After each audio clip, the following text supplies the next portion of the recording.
एक बात नहीं समझ में आती है कि हो क्या गया है आज की औरतों को, कि उधर नीला ड्रम का मैटर हुआ, उधर सोनम रघुवंशी।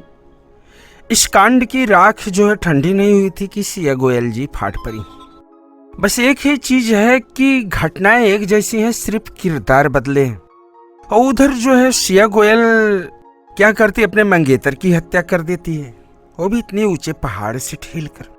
इधर सिया गोयल की जो है घटना अभी जुम्मा 4 दिन बीता नहीं था कि इधर आके फाट पड़ी रूबी जी, जो कि इस तरीके से जो है घटनाएं कर रही हैं औरतें अपने पतियों को। अरे महाराज, नहीं रहना है तो थोड़ा दूसरा रास्ता अपना लो। ये क्या रास्ता है कि पति को ही रास्ते से हटा दो? इस समझ में नहीं आता है कि पति के जीवन काल में राहु केतु का आगमन हो गया कि संदेव बाबा जी इस समय अपना त्रिनेत्र घुमा दिए हैं मर्द जाति पर। अब क्या करें, मर्द बेचारे इस समय संशय में जी रहे हैं कि कब किसका नंबर है आ जाए।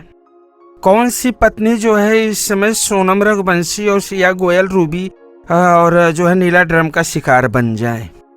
एक घटना हो गई, सुरेंद्र शर्मा जी थे।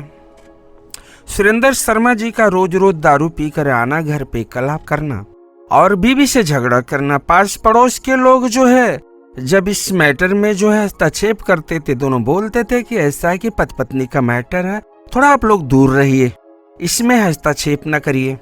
अब क्या करे, पास पड़ोस के लोग भी जो है साइलेंट हो जाते थे कि भाई पति पत्नी का मैटर है, क्यों बोला जाए। आज हम जिस घटना के बारे में जिक्र करने वाले हैं, घटना है आगरा के सिकंदरा धाम क्षेत्र की, रेणुका धाम कॉलोनी की है। 44 साल के सुरेंद्र शर्मा जी थे। ये 18 तारीख को लापता हो जाते हैं। अब इनकी जो बीबी थी और सुरेंद्र शर्मा के जो भाई थे, उनके भाई का नाम होता है अनिल।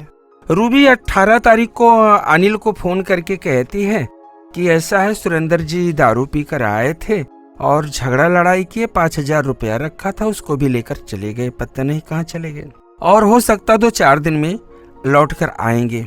अब ये बातें जब अनिल सुनते हैं तो उनको भी थोड़ा लगता है कि ठीक है, झगड़ा लड़ाई होता था, हो सकता तो 4 दिन में लौट कर चले आए। लेकिन ऐसा कुछ नहीं हुआ। दिन बीतने लगे, चूंकि 18 मई का मैटर था, घटना 18 मई की थी। समय बीतता गया तो अनिल को जो है संदेह होने लगा, जो है डर सताने लगा कि इतना लंबा तो सुरेंद्र कभी रुकता नहीं था, लड़ाई झगड़ा तो पति पत्नी में होता रहता है। फिर जो है अनिल जो है रूबी से कहते हैं, चूंकि रूबी भी बड़ी तेज तर्राक थी, रूबी क्या करते, बढ़िया नाटक फैलाती है, बढ़िया रोना धोना कि सुरेंद्र चले गए हैं।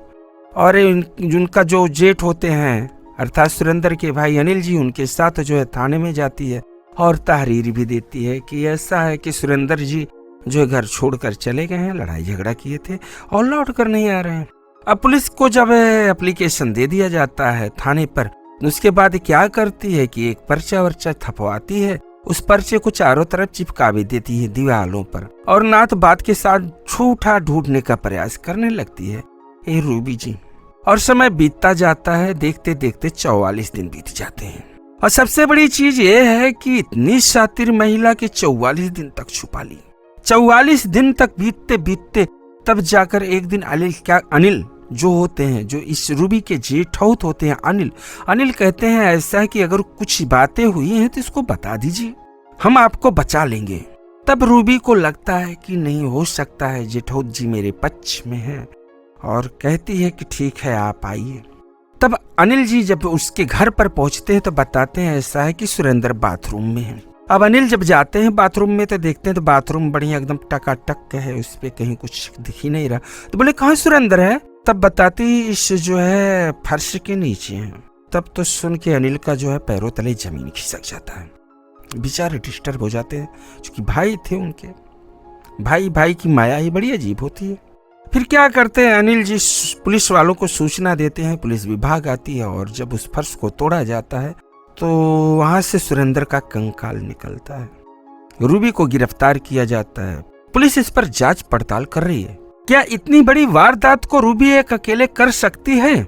लेकिन जब रूबी से पूछा जा रहा है तो रूबी बता रही है कि दरअसल मुझसे झगड़ा करते थे, पीकर आते थे, तो इसलिए मैंने इनको खीर में जो है नींद की गोली खिला दिया है, और रात में जब नींद की गोली खिला दिया और एक गहरी नींद में थे तब मैंने इनकी हत्या कर दी, और दूसरे दिन ये फोन करके अनिल को बताती है कि ऐसा थोड़ा पुलिस का विवाद हो गया, माताजी और बच्चों को आप लेकर चले जाइए और घर पे मत आना, बगल की दुकान पे आना, वहीं से लेकर चले जाना।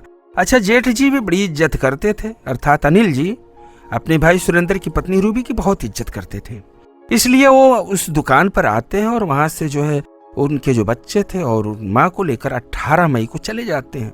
और ये अकेले होती है और ये क्या करते हैं, सुरेंद्र जी को ठिकाने लगा देती है। लगभग 2 दिन के बाद ये भी चली जाती है अपने जेठ जी के यहाँ। लगभग 1 हफ्ते के बाद ये लौट कर आती है और बस वही नाटक वहां पर फैलाती है कि सुरेंद्र जी से झगड़ा हुआ है, वो भाग कर चले गए हैं और 5000 रुपया लेकर गए हैं। अभी तक पुलिस की तफ्तीश में जो है बातें खुलकर नहीं आई हैं कि इसमें तीसरा भी या दूसरा भी कोई था, इस हत्या में शामिल था। पूछताछ जारी है। अब देखिए कि पुलिस रिपोर्ट में या पुलिस जांच में निकलकर दूसरा भी कोई आता है कि नहीं आता है। फिलहाल इस घटना को सुनाने का उद्देश्य किसी को ठेस पहुंचाना नहीं है, ना ही किसी को तकलीफ देना है। बस इतना बताना है कि भैया बच के रहना, नहीं तो पता लगे कि भैया कब नीला ड्रम और कब फर्श पे आ जाए, कुछ पता नहीं है।